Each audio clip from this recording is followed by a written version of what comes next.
Tengo a Janet Vega. Qué gusto verte, Janet, ex subsecretaria de Salud, asesora también de la Organización Mundial de la Salud, una mujer que sabe mucho de esto. Bienvenida, ¿cómo estás? Buen día, un gusto. Muy bien, qué bueno verlos. Yo también estoy muy contenta. Bueno, muchísimas gracias. Está Javier Estuardo también, desde Ñuñoa, que estaba entregándome los datos del mensal. La Javi ha hecho un trabajo durante toda esta pandemia, permanentemente con los números, junto a Catalina. Entonces quería saber cuál es tu posición. Estábamos recién cayendo en el tema del toque de queda. Y te voy a involucrar en eso directamente. ¿Se debe terminar con el toque de queda?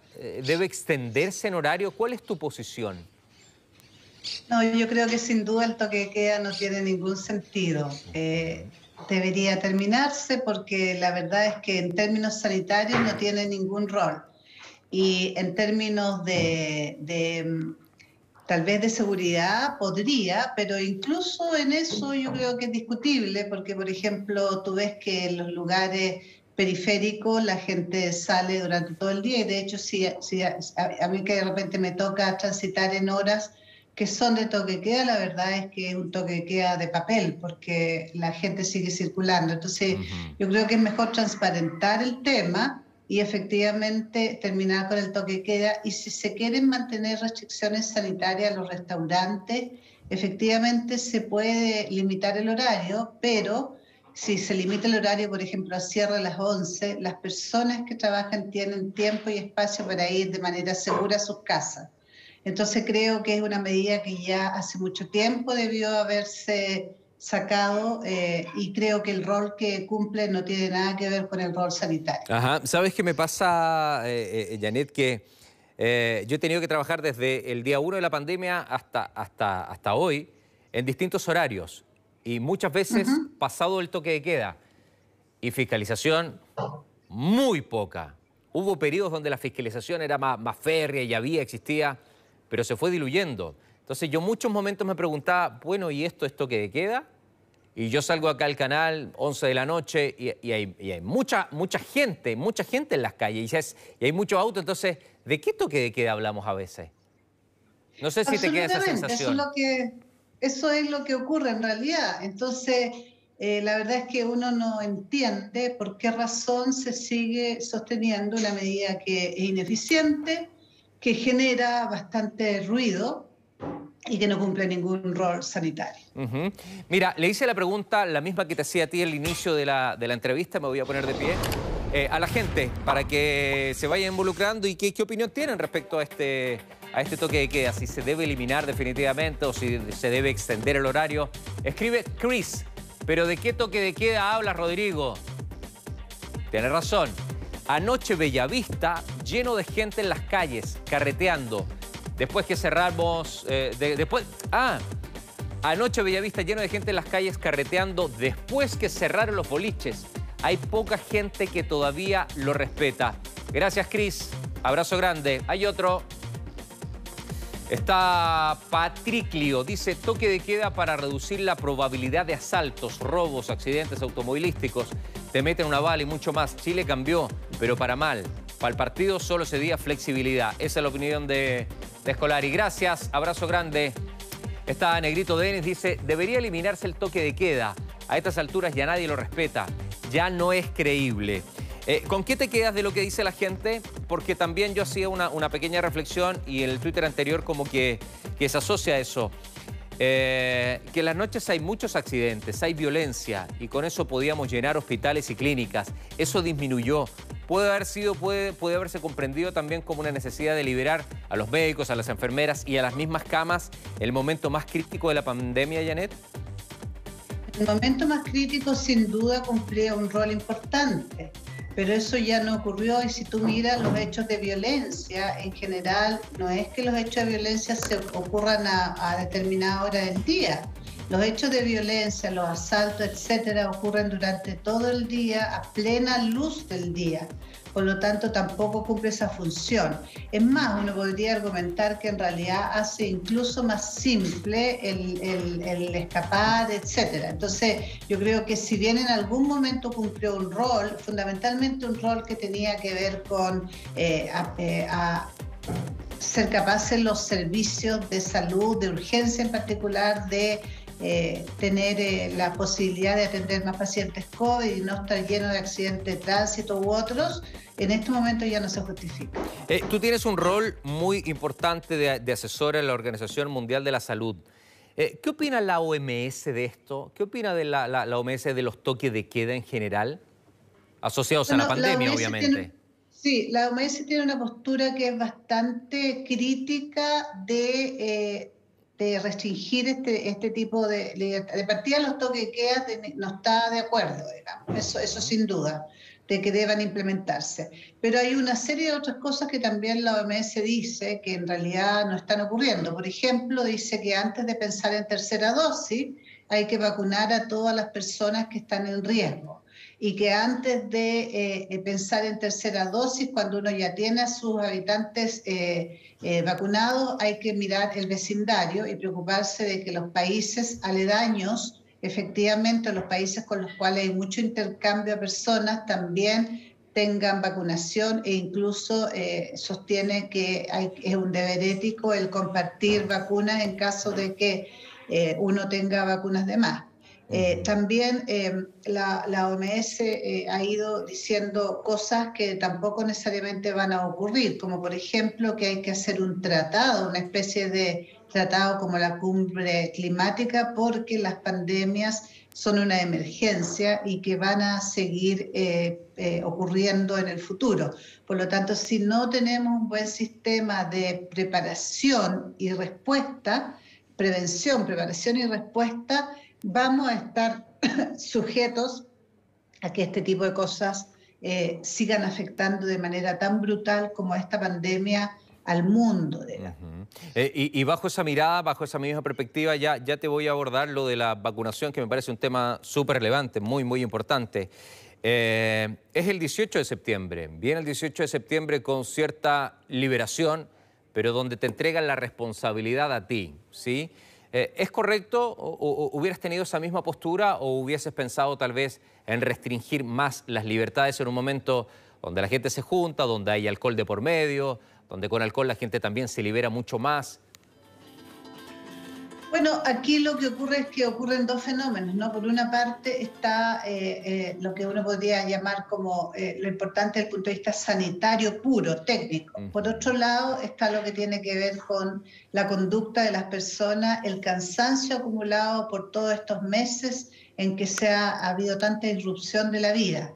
Yo personalmente creo que hay que avanzar, pero que hay que avanzar con mucha cautela. A mí me parece que las medidas de liberalizar un poco en el 18 son correctas, pero no me parece que debería aún abrirse el espacio para fondas, porque es muy difícil controlar en lugares en los cuales hay mucha cantidad de personas, en los cuales además se agrega comida y alcohol, baile, están todas las condiciones dadas para que haya mucha interacción y en el espacio de un país que estamos todavía en un equilibrio frágil, con una variable delta que está consistentemente avanzando y que no podemos prever aún cuán grande va a ser el aumento o el rebrote de casos.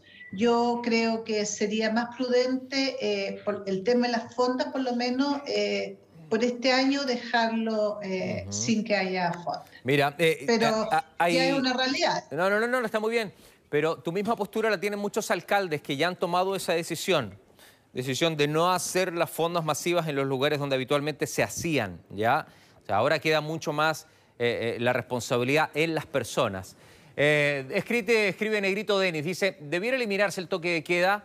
A estas alturas ya nadie lo respeta, ya no es creíble. Gracias, Negrito, por escribir, #alerta. Raúl Araya, cámbienlo una hora más, pero no lo eliminen. Es necesario en barrios donde gana la delincuencia. Mira, esta es otra mirada, una mirada más de seguridad. Gracias, Raúl, abrazo grande. Estamos con Patricio. El toque de queda simplemente es un instrumento de presión y control de actual gobierno sobre la ciudadanía. Es decir, acá mando yo, cuando en realidad todo lo malo ha aumentado en ese horario. Fin al toque de queda. Él ya creó un hashtag. Saludos desde Pudahuel. Abrazo grande, Pato. Vamos con Felipe BC. Los toques de queda no funcionan. por los jueces inoperantes que jamás cobraron multas. Gracias, Felipe. Bueno, esta es una conclusión también que yo concuerdo, ¿ah? Hay mucha gente que cometió fiestas clandestinas, que se saltaban el toque de queda y las multas, nada. Más que todo era un gran discurso, los vamos a sancionar y no pasaba nada. Janet, cuando uno habla de la mirada del toque de queda, ¿sanitariamente funcionó, sirvió o no? Lo que más sirvió sanitariamente fue básicamente los cierres, digamos, los lockdowns, las cuarentenas. Eso es las medidas que sirven para el control son las medidas que básicamente disminuyen la movilidad. Es decir, todas las medidas que signifiquen que haya menos tránsito en las calles, menos gente aglomerada en los metros, menos gente aglomerada en los malls. Esas medidas son las medidas que más sirvió, sobre todo cuando estábamos en un momento muy álgido de la pandemia. Desde el punto de vista no vacuna, esa es probablemente la medida que es la más dolorosa y la más discutida, etcétera, pero sin duda es la más efectiva para bajar circulación viral. La segunda medida que yo diría que es sumamente importante es el uso permanente de mascarilla. El uso permanente de mascarillas ha mostrado que disminuye de manera importante la transmisión, no el infectarse uno, sino que el uno transmitir a los otros. Y eso ya es una medida que ya es mucho más individual. Entonces yo te diría que las medidas individuales como uso de mascarilla, lavado de manos, mantención de distancia social, más las medidas básicamente de lockdown, de cuarentena, son las medidas no vacunas que son las más efectivas. Ajá. En el orden que te dije. Y en paralelo, el mecanismo, por cierto, lo más efectivo es que tú vacunes a la mayor cantidad de personas posible en la población, y eso está sumamente demostrado, digamos, y eso es una de las pocas cosas que nos mantienen tranquilos frente a la irrupción de la variante Delta en todos los países donde ha habido nuestros tremendos brotes que en este momento, por ejemplo, en Estados Unidos están teniendo. Básicamente se trata de un brote de personas no vacunadas o vacunadas insuficientemente. Lo que se ha visto es que el 90% de los casos corresponde a eso. Exactamente, es un tema relevante. Ya te voy a preguntar por esa variante, pero déjame, para que no pase tan colado el tema que planteaste, que es relevante, que son las medidas propias, las que uno tiene que hacer. ¿Hasta cuándo nosotros tenemos que ocupar mascarilla? ¿Hay un momento donde uno diga ya, acá no va a utilizarse más, o vamos a tener que convivir mucho tiempo con esto? Yo sé que es difícil lo que te estoy planteando, porque es muy difícil también las probabilidades de hasta cuándo uno le pone fin a una pandemia. Pero hemos visto casos también, Israel se la saca y se la vuelve a poner. Entonces hay un avance y hay un retroceso, pero bajo la mirada tuya, con tanta experiencia, con la visión que tiene la OMS, ¿hay un momento donde digamos ya, la mascarilla se saca definitivamente? Bueno, déjame contestarte eso con una historia. Yo no sé si tú has tenido la oportunidad de ir, sobre todo en los últimos años, a países asiáticos, en particular China u otros. Lo que ocurrió ahí es que hubo una tremenda epidemia de SARS hace algunos años atrás. Y cuando tú vas, a uno le llama mucho la atención porque las personas, un porcentaje importante de personas andan con mascarillas en los lugares, por ejemplo en los metros, es muy común ver a gente con mascarilla. En los aviones es común ver que las personas suban a los aviones con mascarilla. Entonces, lo que te quiero decir con eso, Rodrigo, es que en general la mascarilla va a ser un elemento que probablemente vamos a incorporar en nuestra vida, no en todo momento, pero sí probablemente vamos a tener un cambio en que vamos a usar mascarilla, por ejemplo, cuando andamos con una gripe muy fuerte, porque hay un aprendizaje que es que la mascarilla es un elemento sanitario, como cuando uno anda con pañuelos porque anda resfriado. De alguna manera yo creo que el uso de la mascarilla se va a incorporar como un elemento en nuestra vida, no de manera permanente, pero sí bajo ciertas circunstancias. Exactamente. Yo no he tenido la posibilidad de ir a esos países, pero cuando he tenido que viajar por la selección, me ha tocado mucho asiático en vuelos distintos, cada uno con su mascarilla. Como como parte de ponerse una chaqueta, una camisa, ellos se ponen su mascarilla, una cultura distinta que a lo mejor vamos a tener que ir asumiendo. Escribe Pato en el hashtag alerta, no se trata de eliminar ni aplazar el toque de queda, que siga igual, pero, en mayúscula, que se fiscalice y que se haga respetar. Gracias, Pato. A veces la fiscalización costaba en distintas zonas, no hay tanta cantidad de personal. Está Lili. El toque de queda, un mal necesario. El chileno siempre se mueve al filo de lo ilegal e infringe todo, si le es posible. Esto sirve para tener en algún horario controlada a esta gente. Gracias, Lili. Me encanta este espacio porque cada uno dice lo que quiere. Me encanta. Hashtag alerta. Está Charlotte. Nunca existió toque de queda. Nunca vi militares en la calle. Debieran implementar un toque de queda de verdad, pero para eliminar la delincuencia que avanza a pasos agigantados con menores de edad. Gracias, Charlotte. Vamos con el último, Elizabeth. Me queda la duda en qué comunas está funcionando el toque de queda. ¿Siguen siendo los militares quienes deben estar controlando? Hago esas preguntas porque ya no se ven en las calles. Yo creo que esto es solo un nombre para quienes respetamos. Gracias, Elizabeth Montenegro. Muchas gracias por sus opiniones. Doctora, es necesario, porque estaba leyendo a la OMS que saca un artículo el día viernes muy importante, me imagino que usted también lo leyó, donde decían el viernes que la tercera dosis o la dosis de refuerzo para ellos todavía no tenía una validez científica de que efectivamente era útil, de que efectivamente resultaba o que efectivamente era necesaria. ¿Cuál es su posición y si es tan así? Bueno, absolutamente. Si uno mira la evidencia pura, no existe evidencia aún de que haya que hacer necesariamente una dosis de refuerzo. Hay alguna evidencia, básicamente con Pfizer, de que cuando uno pone una tercera dosis aumentan los anticuerpos neutralizantes. Y la evidencia que se ha utilizado acá es la evidencia de un seguimiento de personas, de anticuerpos en personas en Chile, digamos, en personas vacunadas. Pero el hecho de que los anticuerpos disminuyan no necesariamente significa que la inmunidad disminuya, porque la inmunidad es también inmunidad de tipo celular. Entonces, en estos momentos, evidencia clara de necesidad de tercera dosis, por lo menos a este tiempo, a 6 meses post vacunación, no está, es discutible aún. Habiendo dicho lo anterior, hay muchísimos países que han empezado a utilizar tercera dosis, muchísimo entre comillas, los que pueden, tercera dosis refuerzo. Sí, buen concepto. Estados Unidos ya anunció que va a empezar a utilizar tercera dosis, pero para casos muy especiales. La gran mayoría de los países ha usado tercera dosis de refuerzo para casos específicos de personas con enfermedades que están inmunocomprometidas, etcétera.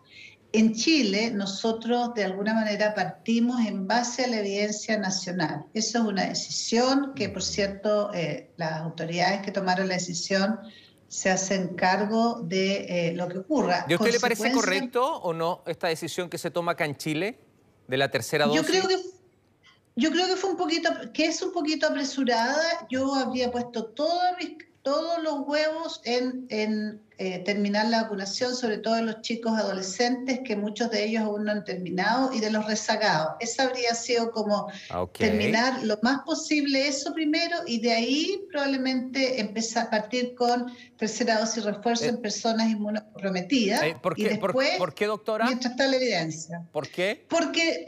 Porque lo que va a evitar que haya un rebrote importante variante Delta es que haya la mayor cantidad posible de personas con 2 dosis. Eso es lo que va a evitar. Entonces, esa es la estrategia desde el punto de vista de salud pública prioritaria en este momento. Si se vacuna tercera dosis, que es una decisión, las personas, por cierto, si yo me vacuno con tercera dosis, no voy a tener ningún efecto contrario, probablemente mis anticuerpos van a aumentar, pero tal vez perfectamente podría esperar un tiempo más y que haya una evidencia mucho más clara, y mientras tanto sigo teniendo inmunidad, y en la medida en que las personas alrededor mío estén inmunizadas, no va a haber circulación del virus, que es lo que uno espera. Le sigo la lectura. Va a haber una sea, circulación menor. Lo importante es vacunarnos todos con las 2 dosis más que pensar en una tercera dosis de refuerzo. Esa es como la gran conclusión.